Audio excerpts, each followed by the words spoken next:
Riavako malala ao amin'ny tompo ho aminareo anie ny fahasoavana sy ny fiadanana avy amin'Andriamanitra ray sy Jesoa Kristy tompontsika. Amen. Andriamanitra mpanao ihany no hamindra fo koa. Andriamanitra mpanao ihany no mbola hamindra fo koa. Zany no hitantsika amin'ny mofinainan'io bokin'ny Isaia toko faha 4:20 ny 17 hatramin'ny faraky 10 farany.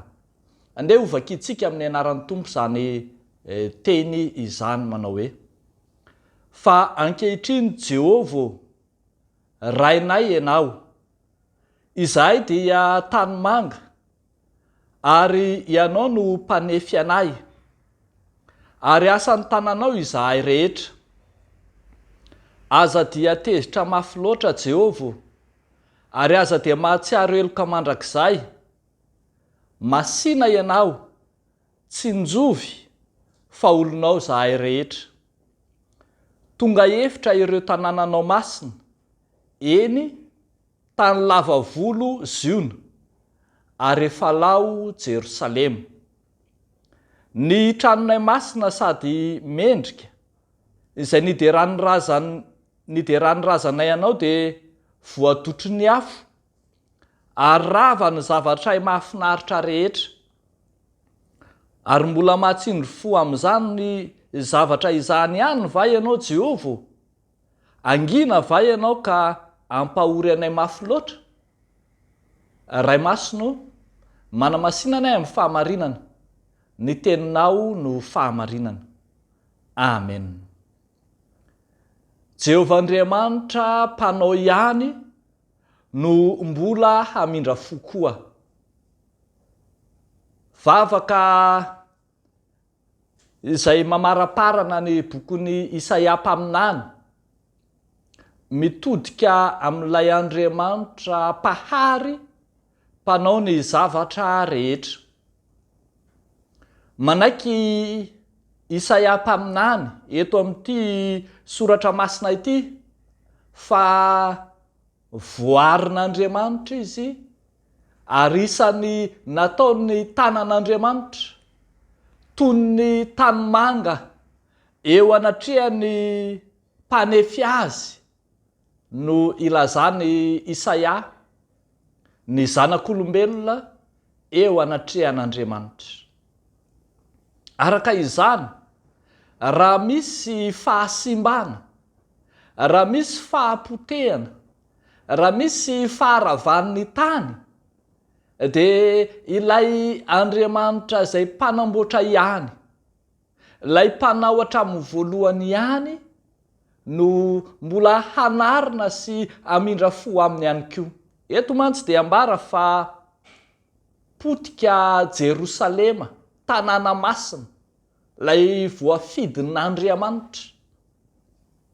Potika sy ravan'ny fahotan'ny zanak'olombelona, ary toa tsy misy hojerena intsony fa voadotry ny afo. Ary raha miresakitsika hoe potika ny tempolo, zany hoe potika ny fiangonana, tsy mitoetra eo intsony ny maizy azy ny fiangonana, koa satria fanjakana teokratika ny fanjakana jiosy dia potika niaraka tamin'ny fiangonana na tamin'ny tempolo ihany koa ny firenena sy ny tany manontolo.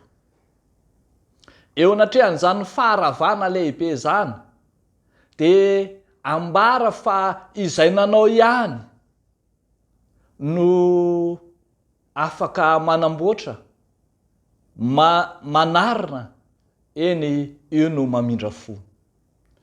Eo anatrehan'ny faharavana ary dia mitodika amin'Andriamanitra ilay mpanao hatramin'ny voalohany ny vavaka izay ataony Isaia, mba hamindrany fo indray ny tany, hamindrany fo indray ny tempoly, ka iroso amin'ny fanarenana izy. Zany no mahatonga ny fivavaka eto mitalao sy miantso ny famindrampon'Andriamanitra manao hoe aza de tezitra mafy loatra Jehova, aza de mahatsiaro eloka mandrakizay, fa tsy njovo fa olonao izahay rehetra. Te ilaza fa enao no nanamboatra anay toy ny fanaka namboarinao zahay. Ary eny am-pamaranana ary de hiteny izy hoe mbola mahatsindry fo amin'izany zavatra zany va ianao Jehova, angina va ianao ka hampahory anay mafy loatra? Miandrandra famindram-po amin'izay nahary hatramin'ny voalohany ny fivavaka. Raharava ny fifandraisana tamin'Andriamanitra, raha nosimban'ny fahotana ilay fiombonana na ny firaisana tamin'ilay Andriamanitra mpahary hatramin'ny voalohany, de tsy mahavita manarina tena ny zanak'olombelona. Tsy hain'ny olombelona ny manangana nefa ravana mamerina amin'ny laony ny fifandraisana. Tsy maintsy fanapakevitra miainga amin'izy Andriamanitra ihany no mamerina amin'ny laony izany fifandraisana izany. De izany no natonga an'Andriamanitra nanapa-kevitra ka nirahany ny zanany malala, dia Jesosy Kristy Tompo. Io no fampihavanana, izy no fihavanantsika ka nampihavana antsika indray amin'Andriamanitra.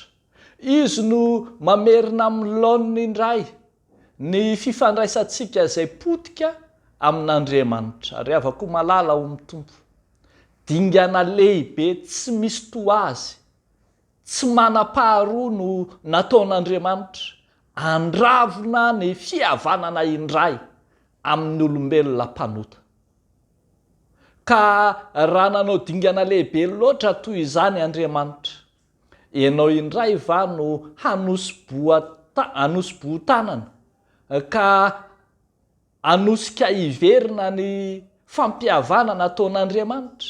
Ianao indray va no andasy initsy anaiky ny famindrampon'Andriamanitra izay efa manakaiky atsika? Na sanatria ianao indray ve no mbola hanamafy ny famotehana sy ny fandravana ny fifandraisana tamin'Andriamanitra amin'ny alalan'ny fahotana ka mbola hanota indray va? Hanombona fanondroany an'i Kristy amin'ny hazo fijaliana, hitedavana fanavotana hafa indray. Ry havako, efa vitan'i Kristy indray mandeha monja tamin'ilay fanatitra tokana teo amin'ny hazo fijaliana ny fampihavanana rehetra. Anjarantsika kosa ny mahay mandray izany ka mifaly amin'ny famonjena ary mifaly amin'ny fanantenana ny famindrampon'Andriamanitra izay atolony atsika. Dia hoan'Andriamanitra ireriany ny voninahitra. Amen. Hivavaka isika. Tsy misy toy izany tokoa Andriamanitra ny fahasoavanao izay mamonjy anay amin'ny fomba tsy takatry ny saina, mamindra fo aminay amin'ny haben'ny fitiavanao. Misaotra Tompo, eny misaotra anao zahay, ilay nanao zava-dehibe ny hamonjy anay. Ty herinandro ity apetrakay eo am-pelantananao, apetrakay aminao koa ireo takaitra navelan'ny rivo-doza izay nandalo ka nitondra fandravana na fananana na faharavana fananana na foto-drafitrasa na nitondra fiemorana na fahantrana mihitsy eo amin'ny firenenay. Izay rehetra potika rava simba noho ny amin'ny fahotanay Andriamanitra, dia angatahanay famindram-po, hitondranao fanarenana ho an'ny taninay. Dia ataonay amin'ny anaran'i Jesosy izany vavaka izany. Misaotra Tompo. Amen.